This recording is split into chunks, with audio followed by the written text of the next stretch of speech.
लाख टके की बात में अब देश की कुछ और खबरें आपको बताते हैं। मध्य प्रदेश में मूसलाधार बारिश और बाढ़ के बाद जिंदगी ठहर गई है। राजधानी भोपाल में भारी बारिश लोगों के लिए मुसीबत बनकर आई है और इस बीच मौसम विभाग की माने तो अगले 2 दिन सूबे के लोगों के लिए भारी रह सकते हैं। राज्य के 32 जिलों में भारी बारिश का अनुमान जाहिर किया गया है। तो सोमवार से 48 घंटे के लिए मौसम विभाग ने मध्य प्रदेश में रेड, ऑरेंज और येलो अलर्ट जारी किया है।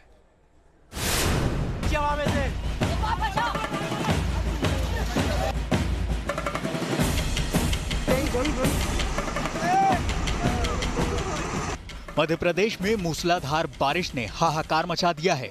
कई मकान भर-भरा कर गिर रहे हैं।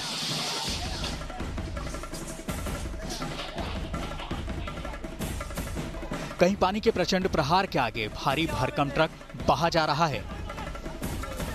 कहीं नदी में बढ़ता पानी लोगों को दहला रहा है। भोपाल में हो रही मूसलाधार बारिश का ये साइड इफेक्ट है। पुरानी इमारत की नींव कमजोर हुई और मकान ताश के पत्तों की तरह गिर गया। बताया जा रहा है कि नवाब के खजांची का ये मकान था जो मलबे में तब्दील हो गया।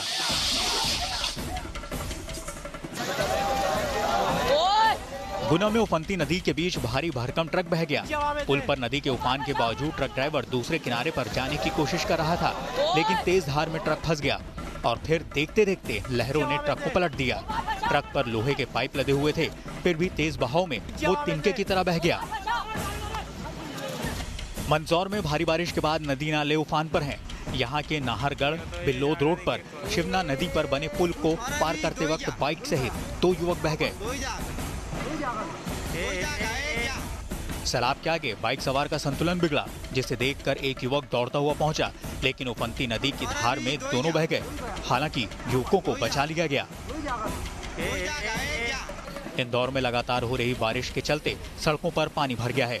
तस्वीरें पीथमपुर की हैं, जहां भारी बारिश के चलते पुल के नीचे एबी रोड पर पानी भर गया। पुल के नीचे पानी भरने से कई गाड़ियां फंस गईं। इंदौर में अब तक 36 इंच से ज्यादा बारिश हो चुकी है। शहर में औसत बारिश का आंकड़ा 35 इंच रहा है। होशंगाबाद भोपाल सड़क मार्ग पर मौजूद नर्मदा पुल से ये नर्मदा नदी का रौद्र रूप है। नर्मदा पुल से लगभग 4 फीट नीचे से नर्मदा का पानी बह रहा है। तो बताया जा रहा है कि रात में बरगी डैम का पानी भी नदी में छोड़ा जाएगा। रायसेन जिले में लगातार हो रही बारिश से जनजीवन अस्त व्यस्त हो गया है। बरना नदी के किनारे बसे गाँव में बाढ़ जैसे हालात हैं। यहाँ बाढ़ में फंसी गर्भवती महिला सहित 6 लोगों को सुरक्षित निकाला गया, तो गर्भवती महिला को बरेली सिविल अस्पताल में भर्ती कराया गया। बाढ़ के बीच महिला ने 2 बच्चों को जन्म दिया। Team news nation. गुजरात के अहमदाबाद में भारी बारिश के बाद कई इलाकों में पानी भर गया। फिलहाल बारिश थमी हुई है, पर मौसम विभाग ने अहमदाबाद समेत कई शहरों में अगले 24 घंटे में भारी बारिश का अलर्ट जारी किया। कुछ ही घंटों की बारिश ने अहमदाबाद का हाल बेहाल कर दिया है। अहमदाबाद के ज़्यादातर इलाके पानी में है। आप देख सकते हैं कि हम इस वक्त वेजलपुर इलाके में हैं अहमदाबाद के, जहां पर जलमग्न स्थिति है। आपकी नज़र जहां तक जाएगी वहां पर पानी ही पानी है। आप देख सकते हैं कि यहां पर वेजलपुर का ये रोड है, जहां पर काफ़ी पानी भर चुका है। लोगों को आने जाने में भी काफ़ी दिक्कतों का सामना करना पड़ रहा है। और सामने एक सोसाइटी आपको दिखाई दूंगा, वो सोसाइटी में भी पानी घुस चुका है और जिसके कारण एक पंप के ज़रिए लोग पानी बाहर निकाल रहे हैं। मौसम विभाग का कहना है कि आने वाले 24 घंटों तक अहमदाबाद में हल्की से भारी बारिश होगी। अहमदाबाद के साथ साथ गुजरात के कई ऐसे इलाके हैं, अमरेली, सौराष्ट्र के ज़्यादातर इलाके हैं, वडोदरा, उन सभी जगहों पर बारिश जारी है। और एक अलर्ट भी जारी किया है मौसम विभाग ने कि आने वाले 24 घंटों तक इसी तरह से बारिश होगी। फ़िलहाल बात की जाए तो अहमदाबाद के ज़्यादातर इलाके इसी तरह जलमग्न हैं और मौसम विभाग के मुताबिक अगले 24 घंटे अहमदाबाद में बारिश की संभावनाएं है। अहमदाबाद से हितल खत्री के साथ पूरव पटेल, न्यूज़ नेशन। अब बात गुजरात दंगों से जुड़ी उन 2 शख्सियतों की जिनकी तस्वीरें प्रतीकात्मक तौर पर सालों तक 2002 के गुजरात दंगों से जुड़ी रही और अशोक मोची और कुतुबुद्दीन 17 साल बाद एक जगह फिर मिले। तो हाथों में कैंची लेकर कुतुबुद्दीन अंसारी ने अहमदाबाद में अशोक मोची की दुकान की शुरुआत की। इस दुकान का नाम भी उन्होंने भाईचारे की मिसाल के तौर पर एकता चप्पल घर रखा है।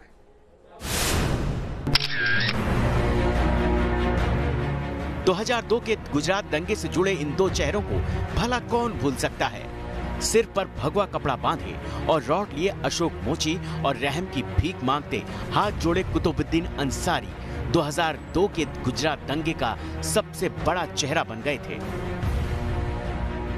साल बीते, दंगों के जख्म भरे और नफरत की दीवार गिरी।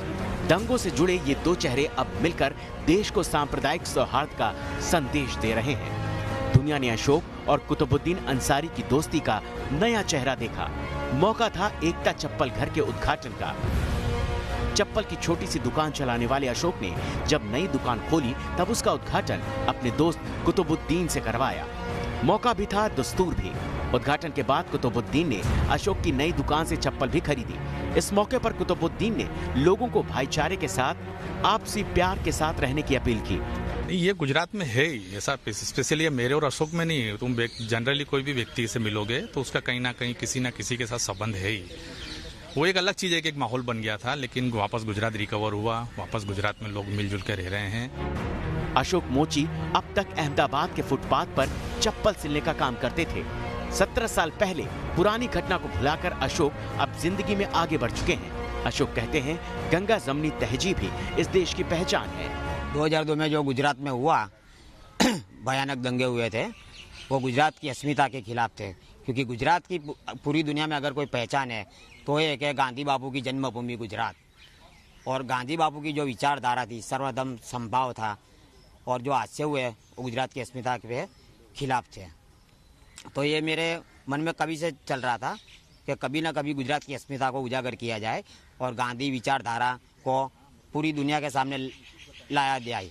ऐसा कि आज भी गुजरात में गांधी बापू जिंदा है। हिंदू मुस्लिम समुदाय की मिली जुली आबादी वाले इस इलाके में अशोक के ज्यादातर दोस्त मुस्लिम हैं। वो बिना किसी डर और संकोच के अपनी चप्पल की दुकान चला रहे हैं। अशोक और कुतुबुद्दीन की दोस्ती नए भारत की तस्वीर है, जो दोस्ती और मोहब्बत का पैगाम दे रही है।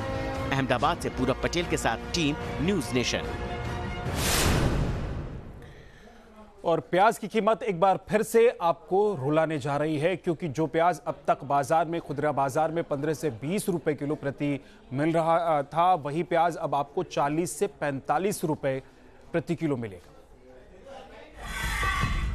फिर रुलाने को तैयार है प्याज। एक एक प्याज पड़ेगा महंगा।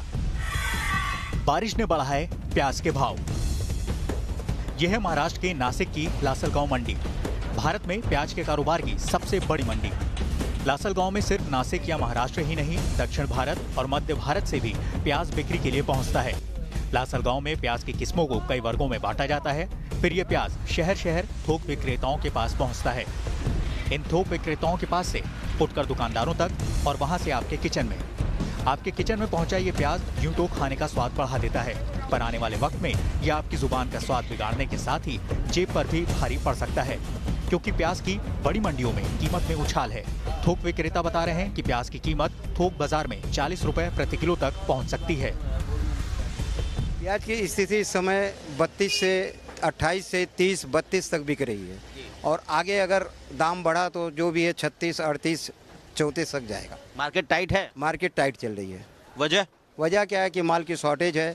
बरसात में सब जो है माल भीग गया है। अब नया प्याज आने तक स्थिति यही बनी रहेगी। प्याज की कीमत 60, 70, 80, 2.5 किलो है, और प्याज रुला रहा है हमको। प्याज की कीमतों में हो रही ये बढ़ोतरी अचानक नहीं हुई है। पिछले 2 महीनों से प्याज के दाम धीरे धीरे बढ़ रहे हैं। बात अगर थोक बाजार की करें तो 1100 रुपए प्रति क्विंटल में बिकने वाला प्याज इस वक्त 2600 से 2700 रुपए प्रति क्विंटल तक बिक रहा है। वहीं फुटकर बाजार में 25 से 30 रुपए प्रति किलो वाला प्याज अब 40 से 45 रुपए प्रति किलो तक बिक रहा है। बारिश की वजह से प्याज की फसल बर्बाद हुई है, साथ ही सही स्टोरेज न होने से प्याज की फसल को नुकसान हुआ है।